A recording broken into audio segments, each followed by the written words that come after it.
UAW Local 14 voted down a new contract with GM. This comes as UAW members across the country continue to vote on whether or not to accept their contract deals with the big three automakers. Our Michael Sandlin joins us live from Local 14's Union Hall with more. So, Michael, how did this vote break down?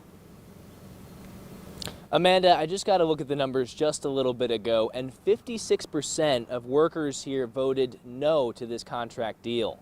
I spoke to Local 14's president, Tony Totti, just a little bit ago, and he explained to me that he's heard from his workers that they find the pension deal in the new contract a 9.4% raise to simply not meet the standard the workers are looking for after decades of not receiving increases. Nationally, this decision makes Local 14 only the 5th of 25 GM union halls to have voted so far to vote no, but the margins have been close.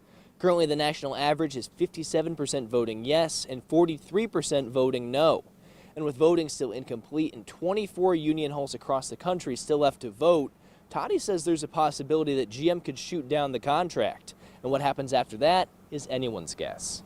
What happens if we turn it down, but you were still back to work? Do you go back out on strike? Do you have informational meetings, see why it hasn't passed, go back to the company, see if they can give more without going back on strike? Do the plants that were already out go back out? We don't know. And Local 14 isn't the only union hall here in Toledo that's voting on the contracts. Local 12 will be voting on their Stellantis contracts tomorrow from 2:30 a.m. to 6 p.m. And national voting for all three automakers across the country will end on Friday. Reporting in West Toledo, Michael Sandlin for WTOL 11.